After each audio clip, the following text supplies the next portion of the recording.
They are one of the jewels in the British Museum's collection, but were the Parthenon marbles stolen from Greece? Should they be returned, and why is the museum refusing to do so despite significant international pressure?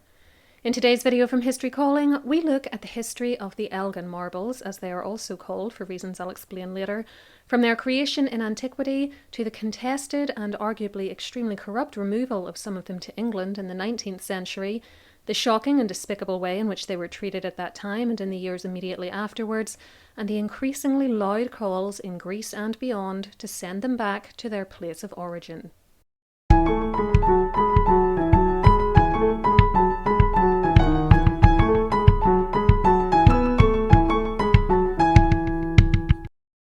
The Acropolis of Athens is an ancient citadel, which is a fortified area of a city, which exists on a rocky outcrop above Greece's capital. It is topped by the remains of the Parthenon temple, and it is there that our story begins. The temple was built between 447 and 432 BC under the direction of the ancient Greek artist Phidias, in order to honour Athens' patron saint Athena, and it was decorated by the Parthenon Marbles. These depicted scenes from classical mythology, including fights between centaurs and lapiths, and procession to celebrate the birth of Athena. Some of the marbles were presented in friezes, which are horizontal bands along the top of a wall, some in metopes, meaning sculpted reliefs, and some as statues. For over 2,000 years, they mostly remained in situ, through the temple's conversion to a Christian church in the 6th century AD and a mosque in the 15th century. They did suffer a degree of destruction during this time period, though, as some were demolished or defaced because what they depicted did not align with the former temple's new Christian or Muslim users. Nevertheless, the building and the marbles were still in a remarkable state of preservation as late as 1687. In that year, though, disaster struck. Greece was by now under the control of the Turkish Ottoman Empire, more on that later, and the Parthenon was being used as an ammunition store. When the city came under attack from the Venetians, these munitions were struck, causing an almighty explosion which killed around 300 people and seriously damaged the building, bringing down the roof and destroying about half the marbles. The Venetian commander then arrived and decided he wanted to take some of the statues as war booty, only for his workmen to drop them when the cables supporting them snapped, smashing said statues to smithereens. Some of the fragments from this destruction may now be found in the Louvre in Paris and the National Museum of Denmark.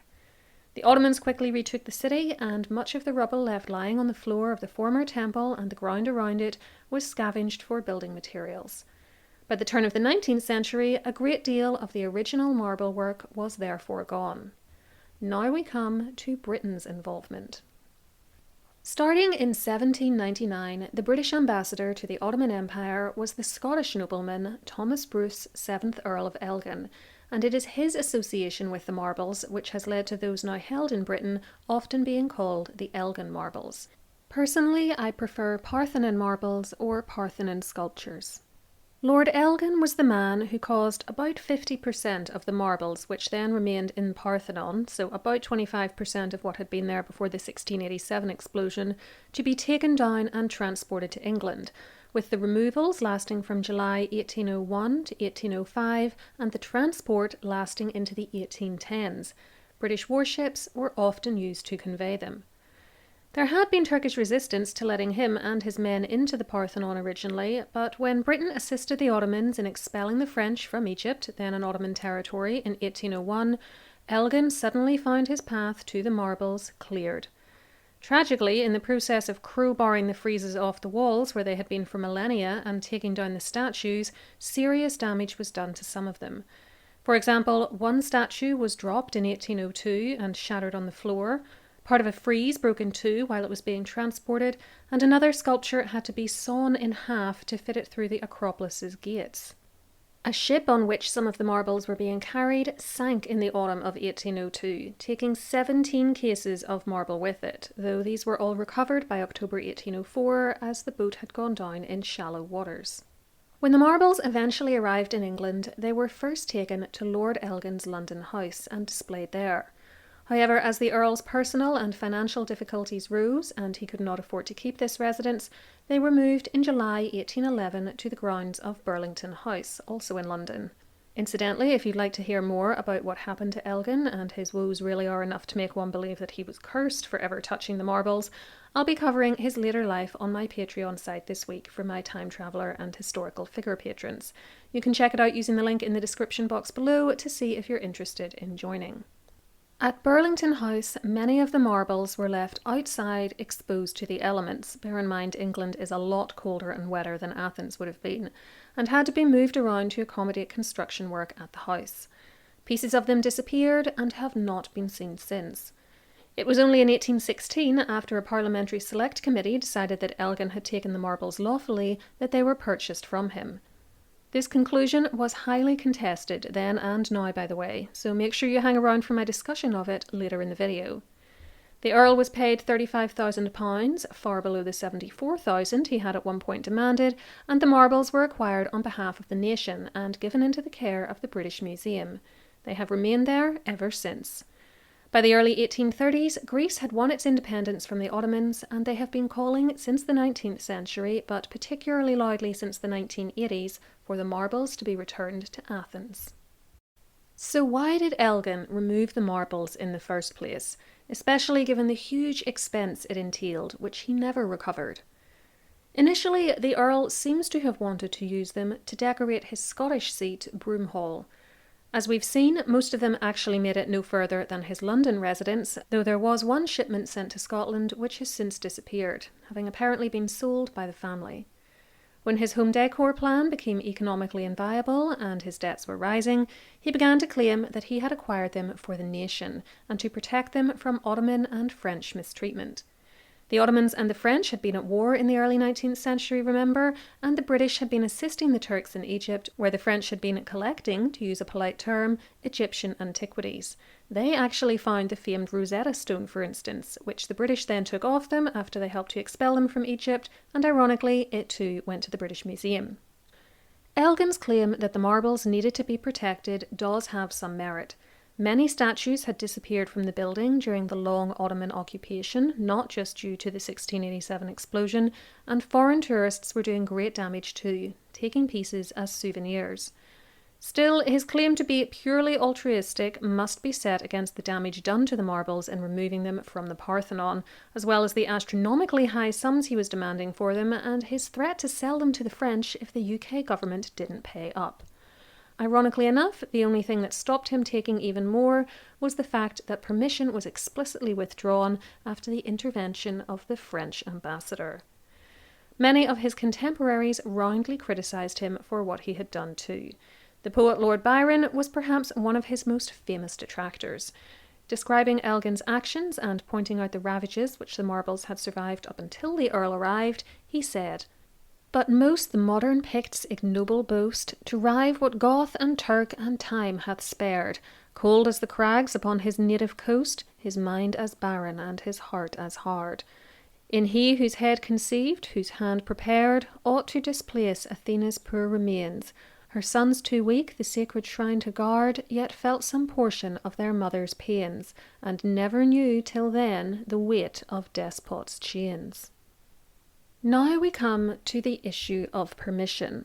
Was Elgin allowed to do what he did? For that is the crux of the United Kingdom's continuing claim to lawfully own the marbles kept in London. The answer is very murky. If you read the British Museum's website, you will be told that Lord Elgin, the British diplomat who transported the sculptures to England, acted with the full knowledge and permission of the legal authorities of the day in both Athens and London. Lord Elgin's activities were thoroughly investigated by a parliamentary select committee in 1816 and found to be entirely legal. His actions are open to a dramatically different interpretation than the select committee's ultimate findings, though. For reasons of time, I'm going to give you an overview of the case here, but if you want to read about it in detail, I recommend two sources. The first is the Select Committee's report from 1816, which is freely available and linked in the description box below for you. The second is a book by Catherine Titi entitled The Parthenon Marbles and International Law, which is the main secondary source I used for this video. Details are also below. The issue of consent lies in a document called a firman, which the Collins English Dictionary describes as an edict of an Asian sovereign or any authoritative grant of permission. Elgin claimed that the original firman which he received from the Ottoman authorities allowed him to remove pieces of the temple. That document was never produced, though, with Elgin claiming it had been destroyed with all his papers from that time. A blatant lie, as Catherine Titi has shown, as many of his documents from the early 1800s not only still existed in 1816, but still exist today. Although the original firman wasn't offered, it was supposedly translated into Italian, I'm not sure why, and the Select Committee then used an English translation of that Italian document. That put them at 2 removes from the supposed original, which has never surfaced. The English version, which is attached to the Select Committee's report as an appendix, said that 5 English painters whom Elgin had employed were allowed to, quote, examine and view, and also to copy the figures remaining there ab antiquae, meaning from antiquity, and he hath also at this time expressly besought us that an official letter may be written from hence, ordering that as long as the said painters shall be employed in going in and out of the said citadel of Athens, which is the place of their occupations, and in fixing scaffolding round the ancient temple of the idols there, and in moulding the ornamental sculpture and visible figures thereon, in plaster or gypsum, and in measuring the remains of other old ruined buildings there, and in excavating when they find it necessary the foundations in order to discover inscriptions which may have been covered in the rubbish, that no interruption may be given them, nor any obstacle thrown in their way by the distar, or commandant of the citadel, or any other person, that no one may meddle with the scaffolding or impediments they may require in their works, and that when they wish to take away any pieces of stone with old inscriptions or figure thereon, that no opposition be made thereto. This last sentence was seen as the crucial one, for it appears to give permission for the removal of stones from the Parthenon. However, this is an English translation of an Italian translation of the original, remember, and while no one can tell you what the original might have said, because it never showed up, the Select Committee report did include a line at the bottom of the page telling us the phrase in Italian which had been translated to any pieces of stone. It was qualche pezzi di pietra, and it actually means some pieces of stone. This is vastly different to ripping off massive chunks of the marbles and carting them back to England, as the document suggests that the painters only had permission to take some pieces of marble that were lying on the ground already, in the rubble left from the 1687 explosion and subsequent damage. The fact that only 5 painters were mentioned also casts serious doubt on the idea that permission was ever given or intended for large sections of the Parthenon's decoration to be removed. How exactly was this tiny cohort of men, who were not builders or labourers, meant to remove the huge quantity of marble we see in the British Museum today?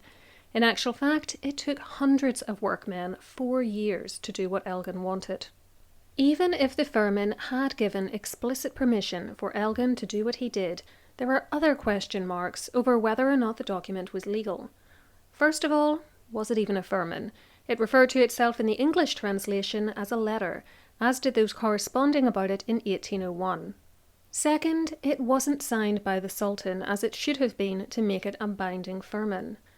Third, if it was legitimate, then why did Elgin supposedly have to get further paperwork in 1802, which has now been lost if it ever really existed?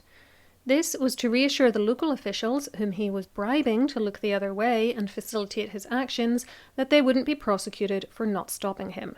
Had he had permission to do what he was doing from the highest power, why would such further assurances have been necessary? Fourth, any firman issued came from the Ottoman Empire, which was then occupying Greece. Yes, they had been occupying it for centuries, but nevertheless occupiers they were. The firman did not come from any independent Greek legislature. Selling or giving away the cultural treasures of an occupied nation broke even the laws of the time regarding the treatment of such territories, never mind modern laws. Furthermore, as Titi says, did the statues not belong to the Greek people, rather than to the government of the day, making it impossible for said government to gift or sell them. The Select Committee, operating in 1816, was well aware of these problems, thanks to Elgin's contradictory evidence regarding his acquisition of the marbles and severe lack of original official paperwork.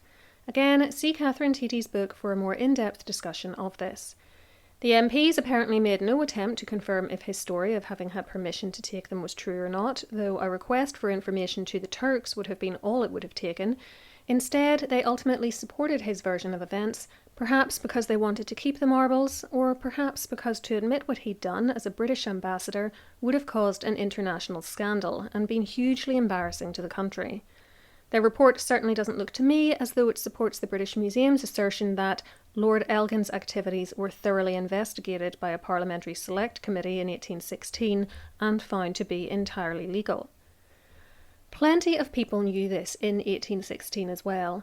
However, the complaints of some other MPs made during a parliamentary debate on the marbles that June, which called out Elgin's plunder of them, his use of bribery, and the lack of any proper paperwork, were brushed aside. And in both the Select Committee report and the parliamentary debate records, we find lies about the local Ottomans and Greeks who, it was claimed, were indifferent to the marbles. Their purchase from the Earl was subsequently approved and completed, and an Act of Parliament passed in 1816 stated that, on payment of the said sum of £35,000, the said collection shall be vested in the trustees for the time being of the said British Museum and their successors in perpetuity. And be it hereby further enacted that the said collection shall be preserved and kept together in the said British Museum whole and entire, and distinguished by the name or appellation of the Elgin Collection. On the subject of the sale, Titi makes the interesting point that the English translation of the supposed firman referred to Elgin in his capacity as an ambassador, not as a private citizen, and said permission was being given to him to study the Parthenon in recognition of the friendship between the Ottoman Empire and England. This does not tally with his later assertions that he was given the marbles for himself and therefore owned them and was in a position to sell them to the UK government or anyone else.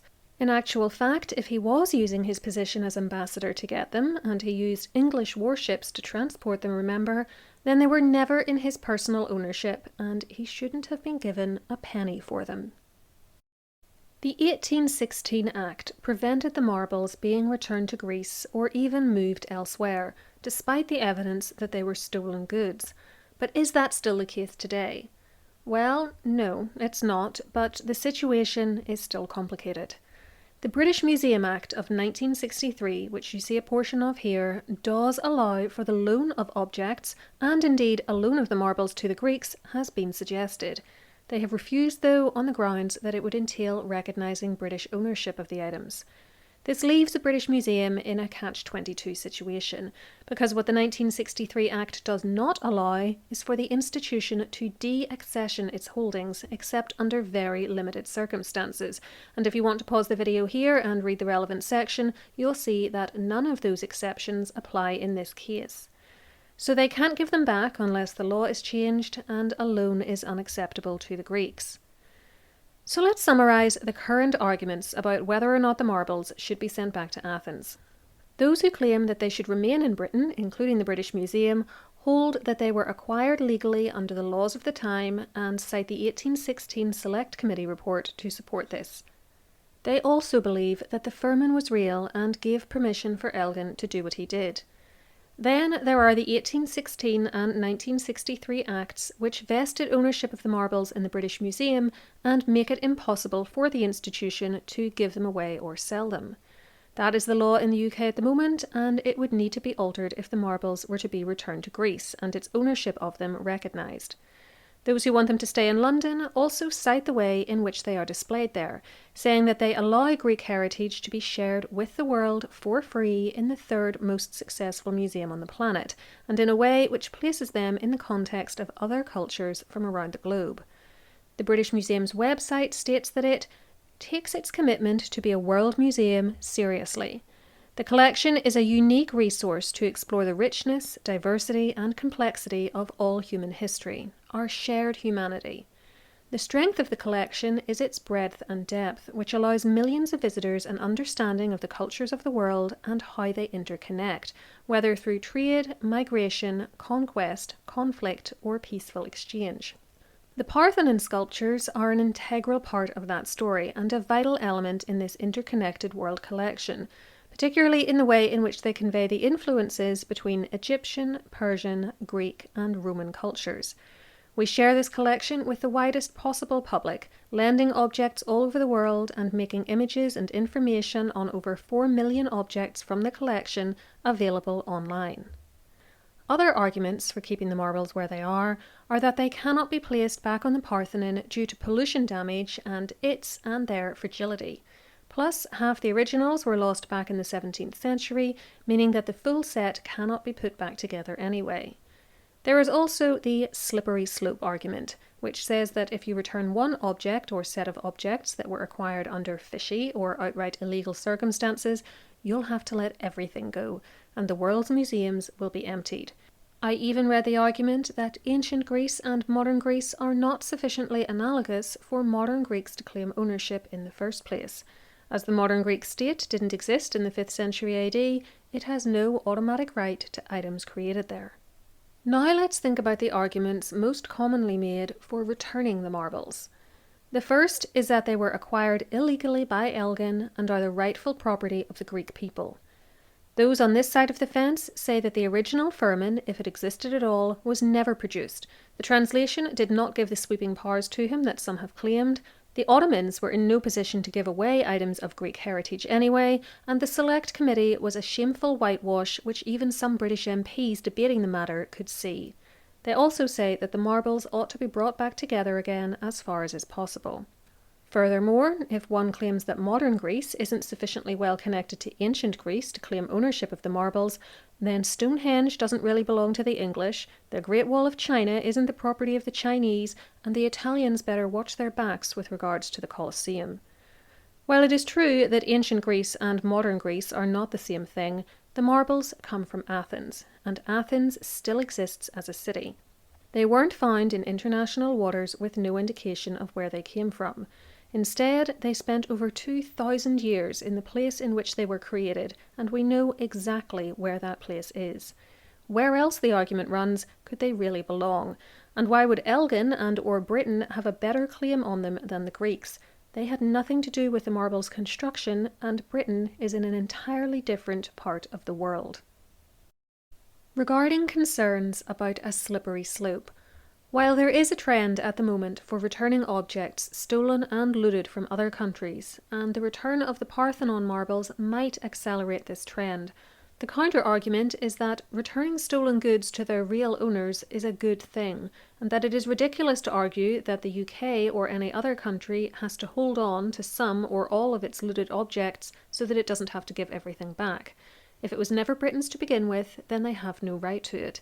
Exceptions might be made if there was reason to believe that such objects would be badly cared for, damaged, destroyed, or used to fund illegal activities, but that's not the case here. Although there is an old argument that Greece is not fit to care for the marbles, partly on the basis of what are now recognised as inappropriate restoration and conservation methods used on those which remain in Athens in the mid-20th century, that argument does not curry favour anymore, including on the British Museum's website. Greece now has a fantastic museum opened in 2009 right next to the Acropolis, in which its portion of the marbles are housed to protect them from environmental damage. If you look at this drone footage of the Parthenon, you can even see it off to the right, with the large, dark-coloured roof, and appreciate how close it is keeping the marbles to their original home, plus how great the views of the former temple are for visitors. While you might be able to make an argument that the marbles were being saved to an extent at the time they were taken, and that they have been further protected from Athenian air pollution in the intervening centuries, what are they being saved from now? It might also be of interest to note that the British Museum used a very damaging scraping process to attempt to clean their share of the marbles in the 1930s, so neither side can say that they have been perfect guardians of what they have in their care.